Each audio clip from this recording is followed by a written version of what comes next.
Assalamualaikum warahmatullahi wabarakatuh. Di sini saya dari perwakilan kelompok 3 akan menjelaskan tentang hubungan kemanusiaan dan pendidikan. Yang pertama, konsep manusia. Manusia sebagai makhluk yang diberikan kelebihan oleh Allah dengan suatu bentuk akal pada diri manusia yang tidak dimiliki oleh makhluk Allah yang lain dalam kehidupannya. Dari rasa ingin tahu, maka timbullah ilmu pengetahuan yang bermanfaat untuk manusia itu sendiri. Ada 3 ahli yang mengatakan bahwa manusia sebagai berikut. Ada 3, yang pertama, animal educable, artinya pada hakikatnya manusia adalah makhluk yang dapat dididik. Yang kedua adalah animal educandum, yang artinya manusia pada hakikatnya adalah manusia yang harus dididik.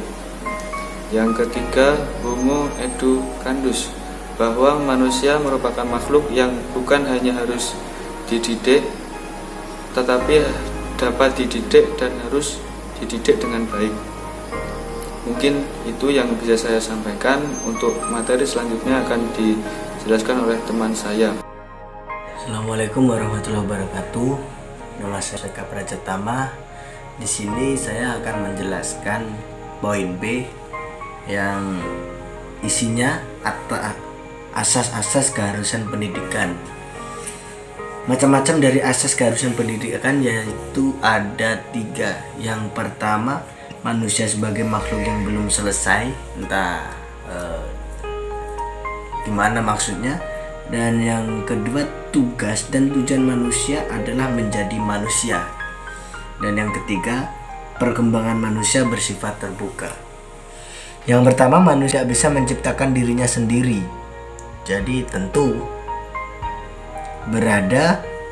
beradanya manusia di dunia bukan juga karena hasil evolusi tanpa pencipta sebagaimana diyakini penganut evolusionisme, melainkan sebagai ciptaan Tuhan. Jadi kita hidup itu pasti ada yang menciptakan.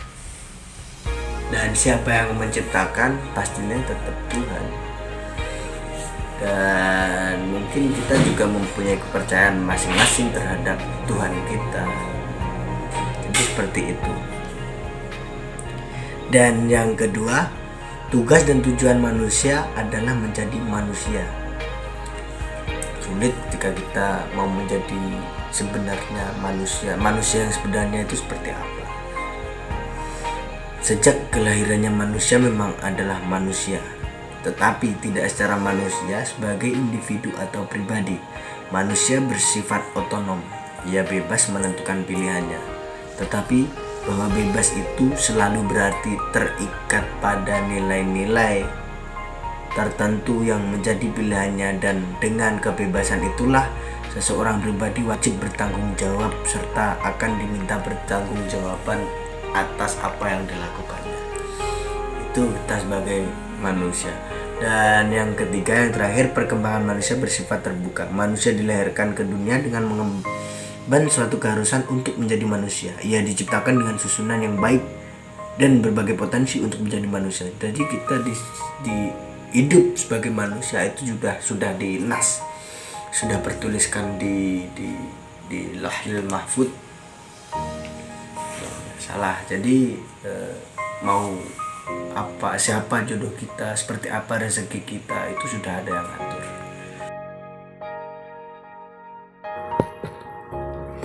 Saya Yunur Maida akan menerangkan materi yang ketiga, yaitu asas-asas kemungkinan pendidikan. Manusia dapat berkembang melalui pendidikan. Artinya, menurut hakikat manusia, manusia mampu dan dapat dididik karena manusia memiliki potensi untuk dikembangkan di dalam dirinya. Potensi-potensi di dalam diri manusia itu tidak bisa dikembangkan jika hanya didiamkan saja atau tidak dilakukan upaya pendidikan. Dengan demikian, upaya pendidikan memungkinkan seseorang untuk mampu mengembangkan potensi di dalam dirinya, sehingga mampu menghasilkan peradaban yang tinggi pada pula. Jika manusia dapat dididik melalui upaya pendidikan, disinilah kemudian memunculkan asas kemungkinan pendidikan. Menurut Syarifuddin, terdapat beberapa asas kemungkinan pendidikan, yaitu yang pertama ada asas potensialitas. Berbagai potensi yang ada pada manusia yang memungkinkan ia akan mampu menjadi manusia. Tetapi untuk itu memerlukan sebuah sebab, yaitu pendidikan. Contohnya, dalam aspek kesusilaan, manusia diharapkan mampu berperilaku sesuai dengan norma-norma moral dan nilai-nilai moral yang diakui. Ini adalah suatu tujuan pendidikan atau sosok manusia ideal berkenaan dengan dimensi moralitas. Oleh karena itu, manusia akan dapat dididik karena ia memiliki berbagai potensi untuk dapat menjadi manusia. Yang kedua ada asas dinamika.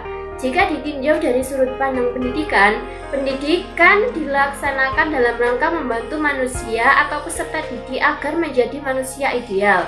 Dari pihak lain, manusia ini sendiri atau peserta didik memiliki dinamika mengimplikasikan bahwa manusia akan dapat dididik. Yang ketiga ada asas individualitas. Individu antara lain memiliki kesendirian subjektivitas. Ia berbeda dengan yang lainnya dan memiliki keinginan untuk menjadi seseorang sesuai dengan keinginannya sendiri. Pendidikan dilaksanakan untuk membantu manusia dalam rangka mengaktualisasikan atau mewujudkan dirinya.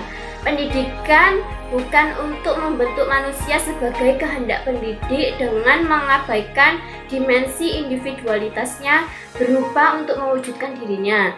Oleh karena itu, individualitas manusia mengimplikasikan bahwa manusia akan dapat dididik. Yang keempat ada asas sosialitas. Sebagai insan sosial, manusia hidup bersama dengan sesamanya, maka ia butuh bergaul dengan orang lain. Dalam kehidupan bersama dengan sesamanya, pengaruh dari individu yang lainnya kehidupan bersama dengan sesamanya tadi ini akan terjadi hubungan pengaruh timbal balik. Setiap individu akan menerima pengaruh dari individu lainnya.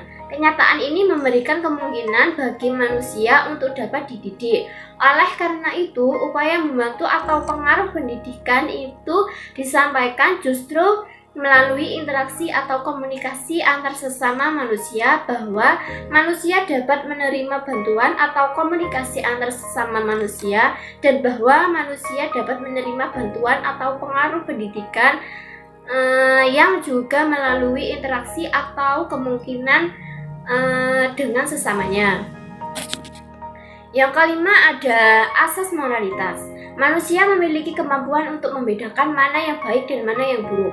Oleh karenanya, pada dasarnya manusia memiliki peran untuk memiliki potensi untuk berperilaku baik atau buruk.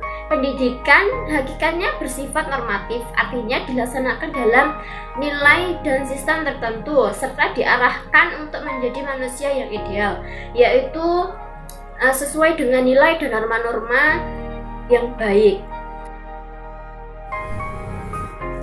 Perkenalkan, nama saya Hunsina Demidomiyanti dari MPI kelas C yang akan mempresentasikan makalah pendidikan multikultural yang bertemakan hubungan kemanusiaan dan pendidikan.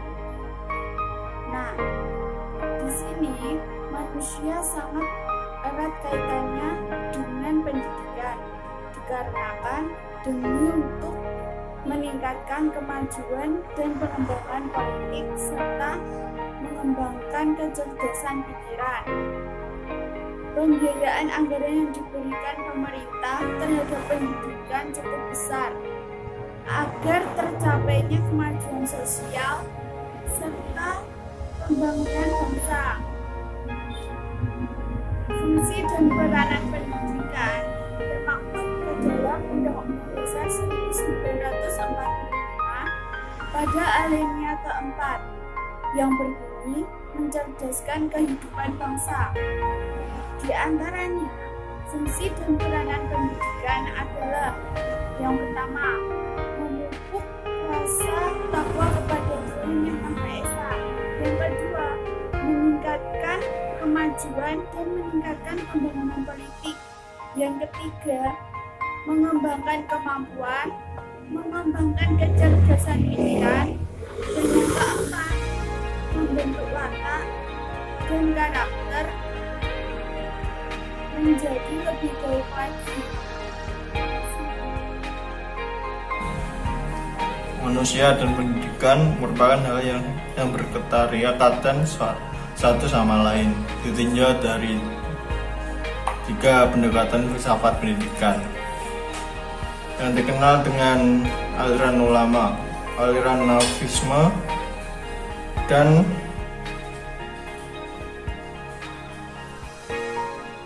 itu juga manusia makhluk yang alternatif dan juga makhluk eksploratif.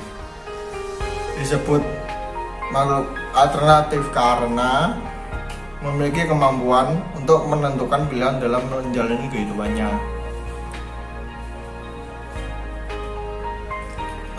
Berangkat dari pemahaman ini, sini mengandung unsur ibadah dalam pandangan filsafat pendidikan Islam. Aktivitas pendidikan itu sendiri tak dapat dilepaskan dari nilai-nilai ibadah.